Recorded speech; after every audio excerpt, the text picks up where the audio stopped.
Ders üstündən qarşınızdayım. Eee, 1-2-nin izahını verdim. Birinci natura ədədlər, ikinci adi onluq kəsrlər. İndi dərs 3-ə baxırıq. Mən girib araşdırmışdım, proqrama baxmışdım. Proqramda 3-cü dərs kompleks ədədlər idi. Bu gün kompleks ədədlər haqqında danışacağam. Yenə təqdimat şəklində hazırlamışam, eyni dizaynda, eyni formada. İstəyirəm ki, ətraflı hamısını izah edeyim. Sıxıcı olmasın, maraqlı bir video, necə deyim, kadrlar çıxardım, yəni videolar çıxardım ki, oturub maraqlı şəkildə siz videoları izləyəsiniz. İndi girib baxıram, çox sayda də izah videoları falan, amma maraqlı izah videoları qarşıma çox az çıxır. Dedim ki, bir fərqlilik də mən gətirim, bir şey eləyim də, bəlkə bir kurs kimi. Mən özüm kurs deyirəm, amma tam da kurs deyil, sadəcə dəstək məqsədli izah videoları paylaşıram. Deməli, kanal yenidir. Təbii ki, artıq 100 abunəçini keçmişəm. Məqsəd böyükdür, yəni kanalı böyüdəcəm, abunə sayını artıracağam. Dəstək olub videoları bəyənib kanala abunə olsanız, bir də paylaşsanız çox sevinərəm. Uzatmaq istəmirəm, kompleks ədədlər haqqında danışacağıq. Kompleks ədədlər nədir? Kompleks ədədin xəyali vahidi var. Yəni kompleks ədəd haqqında danışırıqsa biz mütləq i-ni bilməliyik. Kompleks ədədin bu i kompleks ədədin xəyali vahidi adlanır. Xəyali vahid i hərfi ilə işarə olunur. Deməli, burada göstərmişəm. Tərif olaraq i kvadratı bərabər mənfi şərtini ödəyən i ədədinə xəyali vahid deyilir. Yəni i kvadratı həmişə mənfi 1-dir. Yəni kompleks ədədlərdə mütləq və mütləq bunu bilməliyik ki, i kvadrat mənfi 1-dir. Çünki daha sonra sadə i, yəni i elə i-yə bərabərdir. I kvadratı mənfi 1-ə bərabərdir. Artıq i kubu i üstü 4, yəni bunların hamısını bu dərs öyrənəcəyik. Yəni burada gördüyünüz kimi verilib, qüvvətlər verilib. Deməli, tərif olaraq nə dedik? I kvadrat bərabər mənfi 1 şərtini ödəyən i ədədinə xəyali vahid deyilir. Ki, kompleks ədədlərin ən əsas hissəsidir, yəni i-ni bilmək. Qüvvətləri i-nin istənilən natural üstü qüvvətini hesablamaq olar. Bəli, i-nin qüvvətini 4-ə bölüb bu bölmədən alınan qalığa əsasən yazmaq olar. Aha, bu əsas hissədir. Burada gördüyünüz kimi i üstü 4-dən, i üstü 4-dən plus 1, i üstü 4-dən plus 2, i üstü 4-dən plus 3. Mən bayaq bunu deyirdim ki, i üstü 0 1-ə bərabərdir, i üstü 1 mənfi 2-yə bərabərdir, i üstü 2 mənfi 1-ə bərabərdir, i üstü 3 mənfi 2-yə bərabərdir. İndi burada bizim danışmalı olacağımız əsas məqam haradır? Qüvvətləri. Burada misal olaraq verilib ki, i üstü 27-ni hesablayın. Ümumiyyətlə, bu misalda indi 27-dən başqa məsələn hansısa bir qüvvət olsun, məsələn i üstü 17 falan olsun. Biz bunu necə hesablayırıq, necə tapırıq? Bu bizə qüvvətdə verilən ədədi 4-ə bölürük. 4-ə bölünmədən alınan qalığı tapırıq və o qalığa uyğun hesablayırıq. Burada indi i üstü 27-ni verib. i üstü 27-ni i üstü 3 yazıb. Niyə i üstü 3 yazıb? Dedi ki, 4-ə bölünməsinə alınan qalıq. 27-ni 4-ə böləndə 6 tam düşür, qalıq düşür 3. Və gəlir i üstü 3 hesablayır. i üstü 3 də biz dedik burada nəyə bərabərdir? Mənfiyə bərabər. Gördüyünüz kimi cavabı nə tapıb? Mənfiyi tapıb. Yəni burada 27 olması istənilən bir ədəd olsun ki, yuxarıda da deyir ki, i-nin istənilən natural üstü qüvvətini biz hesablaya bildik, hesablamaq olur. Onu nə edirik? Sadəcə 4-ə bölüb qalığını tapırıq və qalığı da i-nin üstünə yazıb onun qiymətini hesablaya bilirik. Kompleks ədədin tərifi belədir ki, a və b daxildir r olduqda z bərabərdir a üstə gəlsin bi kimi ifadə olunan ədədə kompleks ədəd deyilir. Yəni kompleks ədəd deyəndə biz nə yazırıq? Z bərabərdir a üstə gəlsin bi və bu i-dən də danışdıq ki, i nədir? Xəyali hissədir. Yuxarıda dedik ki, nədir? Xəyali vahiddir. Xəyali hissə yox, xəyali vahiddir. Burada məsələ olaraq da göstərilib ki, 12 üstə gəlsin 4-i və yaxud da 5 üstə gəlsin 3-i. Z bərabərdir a üstə gəlsin b kompleks ədədin cəbri şəkli adlanır. Kompleks ədədlər çoxluğu c hərfi ilə işarə olunur. Bunlar bilməli olacağımız qaydalardır. Digər tərəfdən burada a var, b var. Yəni burada bax, ifadəmizin özündə z bərabərdir a üstə gəlsin b dedikdə. Burada a bizdə həqiqi hissədir, b isə xəyali hissədir. Niyə görə xəyali hissədir? Çünki i-nin qarşısında deyər, biz ona xəyali hissə deyirik. A isə sərbəst olduğuna görə biz ona həqiqi hissə deyirik. Daha sonra topluda qarşınıza çıxa bilər. RZ-i soruşar və yaxud da MZ-i soruşa bilər. Yəni bu RZ-i real, ingiliscə real, həqiqi sözünə yadda saxlayın ki, RZ deyirsə bizdə nəyi deməli soruşur? Həqiqi hissə əmsalını soruşur. İmzətdə də nəyi soruşur? Xəyali hissə əmsalını soruşur. Burada yenə məsələ olaraq vermişik ki, z bərabərdir mənfi 2 üstə gəlsin 7. Burada mənfi 2 bizdə nə idi? Həqiqi hissə. 7 nə idi? Xəyali hissəm. Riyaziyyat var, bir də imzet var. Daha sonra qeyd olaraq deyək ki, hər bir həqiqi ədəd həm də kompleks ədəddir. Yəni R daxildir. R C-nin C-yə daxildir. 0 həm həqiqi, həm də sırf xəyali olan yeganə ədəddir. Bunlar qeydlərdir. Əsas bizə lazım olan hissələr bu hissələrdir. Kompleks ədədlərin bərabərliyi. 2 dənə topluda ən çox çıxan, yəni kompleks ədədlər bölməsində ən çox qarşılaşacağımız bir şeydir ki, 2 dənə kompleks ədədi bərabər deyir və ona uyğun bizdən hesablamaq istəyir. Əgər 2 kompleks ədədimiz bərabərdirsə, onların həqiqi hissələri və xəyali hissələri bərabər olmalıdır. Burada da qeyd olunub A1 A2-yə bərabərdir, B1 də B2-yə bərabərdir.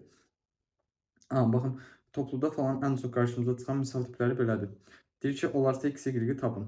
Tənlik verir, ona uyğun deyir ki, hesabla. Bərabərliyi verdi və biz dedik ki, əgər bərabərliyi verirsə, nə olmalıdır? Həqiqi səmsalarla xəyali səmsalar bərabər olmalıdır. Yəni, burada da elə biz aparıcı çıxardır tənliyə, y çıxsın 5, bərabərdir 7-yə. Yəni, riyaziyyatdan mütləq hər mövzunu yaxşı bilmək lazımdır. Çünki mövzuların hamısı bir-birinə əlaqəlidir. Yəni, hər hansı bir mövzuda boşluq olsa, o artıq özünü digər mövzularda göstərəcək.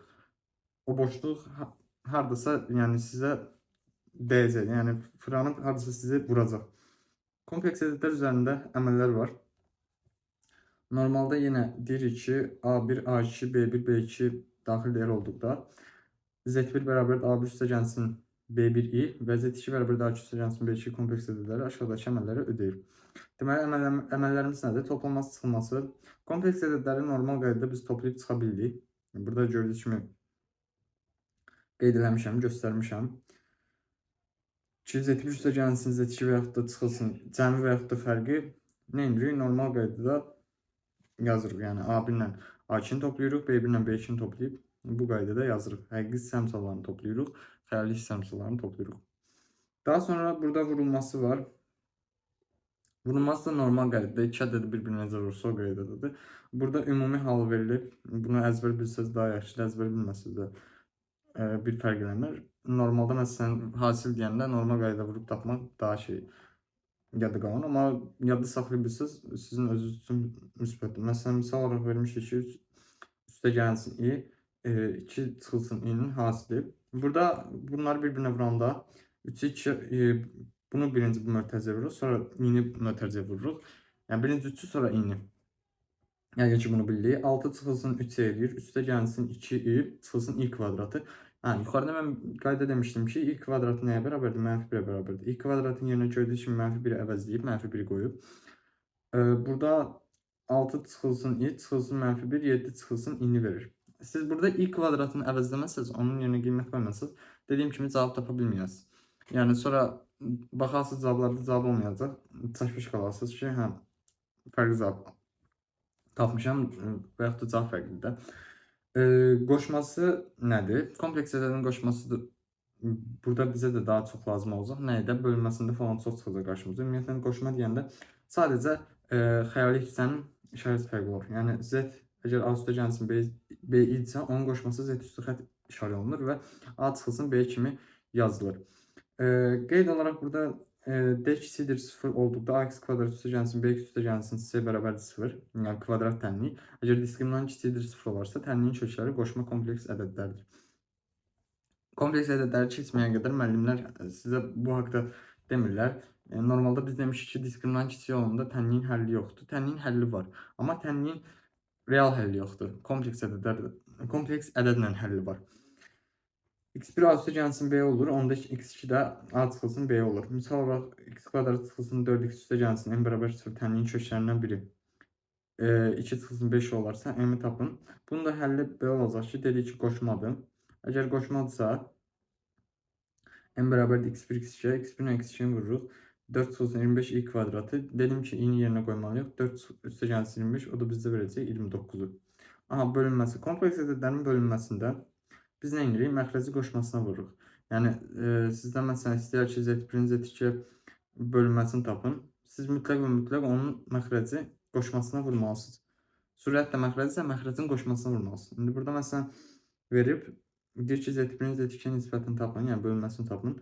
Gördüyünüz kimi, burada məxrəci və surəti məxrəcin qoşmasına vurmuşuq. Yəni Z2 üstü xətt. O bizdə qoşma olduğunu bildirir. Misal olaraq da vermişəm ki, burada 2 çıxılsın i, biraz yaxşı görünmür. 2 çıxılsın i, bir də 5 üstə gəlsin i. Bunun bir iki şeyini tapın, yəni cavabını tapın. Dedik ki, nə edirik? Məxrəcin qoşmasına vururuq. Qoşma da nə olurdu? Xəyali hissə əmsalları fərqli olur. Məsələn, 2 çıxılsın i veribsə, bizdə onun qoşması 2 üstə gəlsin i olacaq. Hasılı tapırıq ki, 2'nin kvadratı çıxılsın i kvadratı. Yuxarıda da normal qaydada vurub atsaq, ümumi cavabımız nə olacaq? 9 üstə gəlsin 7 bölünsün 5. Topluda çox çıxır qarşımıza, mütləq bilməliyik. Bunlar bizim dedik ki, kompleks ədədin nə idi? Cəbri şəklidir. Burada qeyd eləmişdim ki, kompleks ədədin cəbri şəkli adlanır. Bir də var kompleks ədədin, bir dəqiqə gedim ora. Kompleks ədədin həndəsi təsviri var. Yenə z bərabərdir a üstə gəlsin b kompleks ədədi koordinat müstəvisinin yeganə A bölmə nöqtəsinə uyğun gəlir. Okey.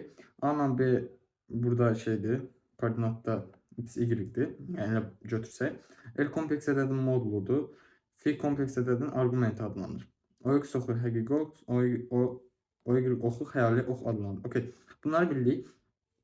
Qeyd olaraq verilib ki, A ilə B kompleks ədədin Dekart koordinatlarıdır. R-lə F kompleks ədədin polyar koordinatlarıdır. Bunlar çox bizə lazım olmur. Əsas hissələri sizlərə bildirəcəm. Qoşma kompleks ədədlər OX oxuna nəzərən simmetrikdir. Aha, deməli, burada qeyd olunub. Deyir ki, kompleks ədədin özü ilə qoşmasının hasili A kvadratı üstə gəlsin B kvadratı verir. Məsələn, indi sizə sual olaraq verilə bilər ki, kompleks ədədin özü ilə qoşmasının hasili nəyə bərabərdir? Və yaxud da xəyali hissə ilə həqiqi hissəni verə bilər. Deyər ki, bəs hesablayın. Uzun uzadı məsələn vurasıya. Bu da elə düstur çıxarılıb nəticə olaraq alınıb ki, A kvadrat üstə gəlsin B kvadratını bizə verir.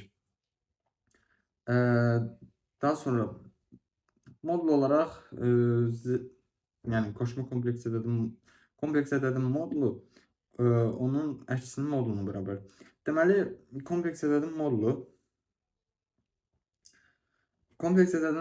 modulunu tapmaq üçün biz nə edirik? Kök altında yəni normal modul kimi işarə olunur. Yəni z modul bərabər nəyə? Kök altında A kvadrat üstə gəlsin B kvadratına. Xəyali hissənin kvadratı cəmi ilə xəyali hissənin kvadratının üzərinə həqiqi hissənin kvadratını gəlib onun kök altında yazırıq. Yenə də kompleks ədədin əksinin qoşmasının modulda kök altında A kvadrat üstə gəlsin B kvadratını verir. Bunlar z modulları bərabər olduğuna görə ümumi yazırıq ki, kökün altında z vurulsun. Z-in modulu da bizə yenə onu vermiş olur. Bunlar hamısı düsturdan düstur çıxarmaqdır ki, asan şeylərdir. Normal olaraq məsələn modul daxilində z1 vurulsun z2 verirsə, biz onu ayrı şəkildə yaza bilirik. Eyni qaydada bu bölməsi üçün də aiddir. Burada məsələ olaraq vermişəm. 6 üstə gəlsin 8 kompleks ədədin modulunu tapmağı deyir bizə. Dedik ki, nədir? Modul z yazırıq. Modulun içində z yazırıq və hesablama olaraq kökün altında 6'nın kvadratı üstə gəlsin 8'in kvadratı kökün altında 100 eləyir. 100'dən də kök biz bilirik ki, nə çıxır? Cavab olaraq 10 çıxır. Daha sonra trigonometrik şəkil. Kompleks ədədin trigonometrik şəkli modulunu öyrəndik. Yəni dedik ki, kompleks ədədin modulu necə tapılır? Kökün altında A kvadrat üstə gəlsin B kvadrat. Daha sonra burada bizdə bir dənə kosinus fi ilə sinus fi olacaq ki, bunları da mütləq bilməliyik. Kosinus fi bu R elə şeydir, kompleks ədədin modulu demək. Gördüyünüz kimi yuxarıda da qeyd olunub ki, R bərabərdir modul z-ə. O da bərabərdir kökün altında A kvadrat üstə gəlsin B kvadratına. Kosinus fi bərabərdir A bölünsün R-ə, sinus fi də bərabərdir B bölünsün R-ə. Bu da bunun qrafiklə təsviridir. Deməli, kosinus fi A nəyə bərabərdir? R vurulsun kosinus fiyə. B nəyə bərabərdir? R vurulsun kosinus fiyə. Ümumi olaraq z bərabərdir A üstə gəlsin B-yə. O da bərabərdir R kosinus fi üstə gəlsin R sinus fiyə. R çıxardırlar, yazırlar ki, kosinus fi üstə gəlsin I sinus fi. Yəni tərif olaraq da deyirik ki, z bərabərdir R vurulsun kosinus fi üstə gəlsin I sinus fi yazışı kompleks ədədin trigonometrik şəkli adlanır. İndi yenə misala baxaq. Deyir ki, z bərabərdir 1 üstə gəlsin kök altda 3 i-ni tapın. Burada A bizdə 1-dir, həqiqi hissə 1-dir, xəyali hissə kök altda 3-dür. Mütləq və mütləq əgər trigonometrik şəkil soruşursa, birinci modulunu tapmalıyıq. Bunu z-lə də yaza bilərəm, r-lə də yaza bilərəm, bir fərqi yoxdur. Kökün altına a kvadrat üstə gəlsin b kvadrat demişdik. 1 üstə gəlsin kök altda 3-ün kvadratı kök altda 4 verir. O da bərabər olur nəyə? 2-yə. Bunlar hamısı burada qeyd olunub. B cütü 1 kök altda 3 birinci rübdə yerləşdiyinə görə buradan şeyini tapırıq. Yəni finin yerinə yazacağımız arqumentin finin yerinə yazacağımız dərəcəni tapırıq. B bölünsün A-la hesablayırıq. Arctangens kök altda 3 bölünsün 1 də pi bölgüsü alır. Gətirib yerinə qoyuruq. Bunu elə aparıb şeylə də yaza bilərsiniz. Yəni kosinus fi ilə və yaxud da sinus fi ilə də yaza bilərsiniz. Məsələn, indi burada A 1 idi. R-i nə tapdıq? 2 tapdıq. Kosinus fi, sinus fi 2-də 1-i harda alır?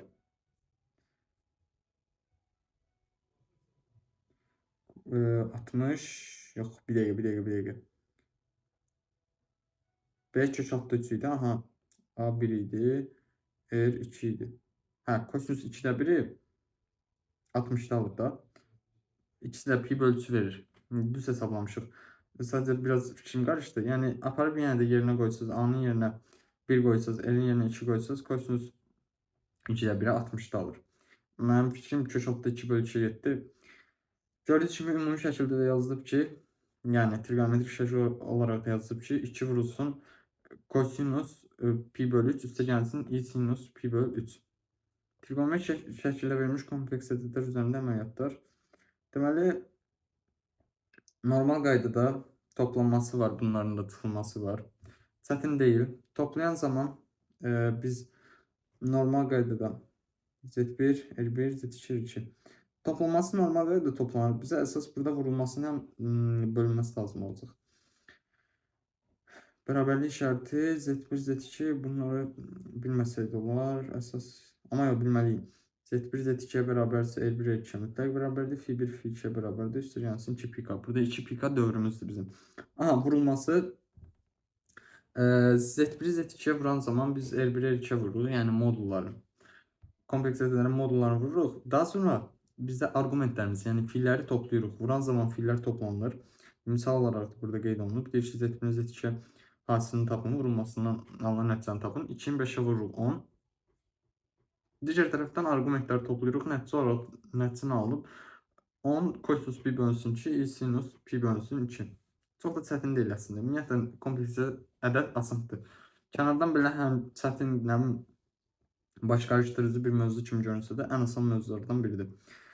Daha sonra bölünməsində də yenə eyni qaydada R1-ə R2-yə bölünür. Amma burada bu səfər arqumentlər, yəni fiilləri çıxırıq. Yenə eyni qaydada məsələn misal olaraq verilib. Z1 verilib ki 6 kosinus pi bölü 3 üstə gəlsin sinus pi bölü 3. Z2 də verilib. Bölünməsindən deyir, nəticə olaraq digərinə alınır. 3 vurulsun kosinus pi bölünsün 4 üstə gəlsin i sinus pi bölünsün 4. N-ci dərəcədən qüvvəti. Burada artıq yeni bir düstur öyrənəcək kompleks ədədlərdə və topluda da bu qarşımıza çıxacaq. Müavir düsturu. Bu müavir düsturudur. Deməli deyir ki, n-ci dərəcədən qüvvəti r üstə z üstə n bərabərdir r üstə n kosinus n fi üstə gəlsin i sinus n fi.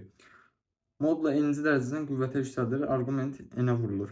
Yəni istənilən bir modulu kompleks ədədin siz n-ci dərəcənin qüvvətini tapmaq istəyirsinizsə, onu bu şəkildə hesablayarsınız. Yəni trigonometrik şəklin n-ci dərəcənin qüvvətini tapmaq istəyirsə, onu bu şəkildə hesablayarsınız. Xüsusi halda R1 olduqda deyir ki, kosinus n fi üstə gəlsin i sinus n fi olur. Bu hələ bizə verdiyi müavir düsturudur. Bunu mütləq bilməliyik. Misal olaraq da verilib ki, deyir ki, z üstü 2 kosinus pi bölü üstə gəlsin i sinus pi bölü tap. Burada n üstü 4'ü deyir hesabla. 2 üstü 4 gətirir. Burada 4'ü arqumentlərə də vurur, yəni fiillərə. Görürsünüz kimi 4 pi bölünsün 3, 4 pi bölünsün 3. 16 kosinus 4 pi bölünsün 3 üstə gəlsin i sinus 4 pi bölünsün 3 alınır. N-ci dərəcədən kök də var. Bu çox qarşımıza çıxması da buna da özünüz göz gəzdirirsiniz. Yəni mən bunu bir də bildirmirəm ki, topluda qarşıma çıxmayıb. Çıxmaz da düşünürəm. Amma dediyim digər bütün qaydalar, yəni vacib qaydalardır ki, mütləq şəkildə bunları bilsəz, siz kompleks ədədlər bölməsini yəni rahat bilmiş olasınız. Dərs 4 nisbət tənasüb faizi olacaq. Dərs 4-də görüşmək ümidi ilə. Ümid edirəm nəsə izah eləyə bildim, nəsə başa düşdünüz. Başa düşdüysə, yəni başa düşüldüsə mənə nə xoş. Daha çox videolar paylaşmağa davam edəcəm. İndi sual izahları falan da paylaşacağam. Uzatmaq istəmirəm. Dərs 4-də görüşmək ümidi ilə.